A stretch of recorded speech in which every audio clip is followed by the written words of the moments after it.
Hey everybody! Welcome to our exciting journey through the fascinating world of the English language. Isn't it wild how many people speak English? It's like a universal passport that opens doors to communication all around the globe. It's like the language of the planet. From business meetings to casual conversations, English is the bridge that connects us all. But here's the funny thing. Despite its widespread use, English isn't a one-size-fits-all language. English isn't just one thing. It's a rich tapestry of dialects, accents, and expressions that vary from place to place. Nope, it changes depending on where you go. Each region adds its own flavor to the language, making it even more interesting. You got American English right here in the good old USA. It's the version of English that many of us are familiar with from movies, TV shows, and music. Then you got British English across the pond. It's the classic, sophisticated version that has its own unique charm and history. Both are English, but they can feel as different as a stand-up comedian and a Shakespearean actor. One is modern and lively, while the other is timeless and poetic. Don't worry, you won't need a translator or anything.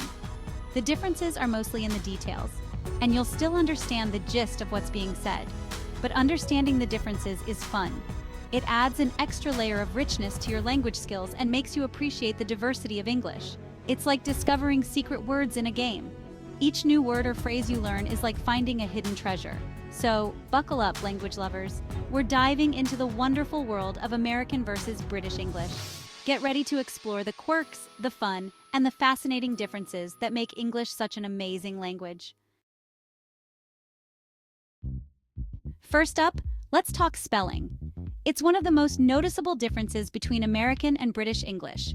Some words are spelled differently in America and Britain. These differences can be subtle yet fascinating. It's like they played a game of Scrabble and couldn't agree on the rules. Imagine the fun and confusion that would cause. In America, we love to keep things simple.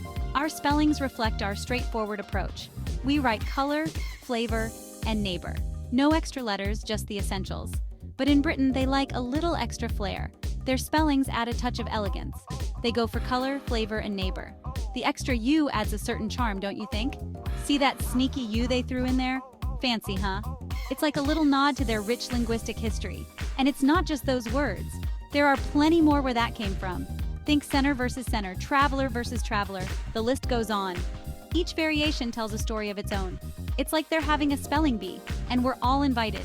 These differences make our language rich and diverse, adding color, or should I say color, to our conversations. So next time you come across these differences, embrace them. They are a testament to the beauty of language and how it evolves across the pond. Whether you prefer the American simplicity or the British flair, remember it's all part of the same wonderful language we share. Across the pond, different words, but the same love for language. Let's celebrate that. Now let's talk about how we say things. Even when the spelling is the same, Americans and Brits can sound like they're speaking different languages. Take the word tomato, for example. Americans say tomato, while Brits go for tomato. It's the same word, but with a slightly different accent.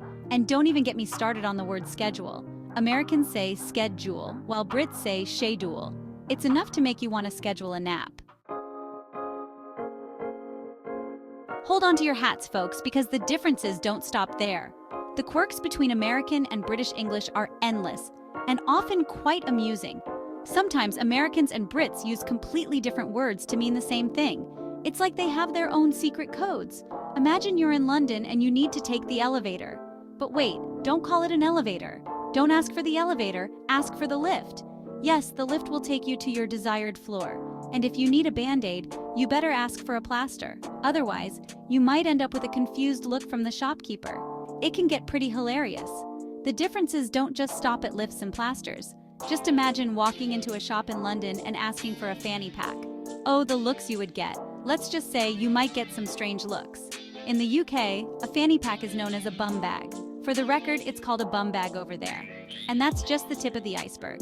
For instance, if you're craving some crispy, salty snacks, don't ask for chips in the UK. Chips are what Americans call fries. Instead, ask for crisps if you want what Americans call chips. Confusing, right? And when it comes to beverages, Americans might ask for soda or pop, but in the UK, it's often called a fizzy drink. These funny differences make conversations between Americans and Brits a delightful adventure. So next time you're across the pond, remember these tips and enjoy the linguistic journey. the history of two Englishes. So, why are there so many differences between American and British English? Well, it all goes back to history. Remember the Pilgrims? They sailed from England to America way back in the 1600s, bringing their language with them. But guess what? Language changes over time. It's like fashion. There are always new trends. As Americans spread across the country, their language evolved. New words were invented, and old words took on new meanings. Meanwhile, back in England, the language continued to evolve in its own way. Shakespeare words and rock and roll. Think of it like this. Shakespeare spoke English, right?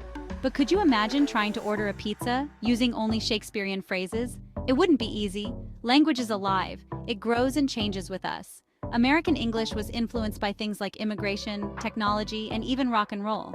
British English, on the other hand, was influenced by its own unique history and culture. It's like two branches of the same tree, each growing in a slightly different direction. Embrace the differences. So, next time you hear someone say lorry instead of truck or jumper instead of sweater, don't be confused. Just embrace the differences. It's all part of what makes the English language so rich and fascinating. Plus, it's a great way to start a conversation. It's all English to me. The bottom line is, whether you say Z or Z, aluminum or aluminium, it doesn't really matter. We're all speaking the same language, just with a little twist. And that's what makes it so much fun. So go out there and celebrate the wonderful diversity of the English language. At the end, if you enjoyed the video, please give it a thumbs up and subscribe to the channel to show your support.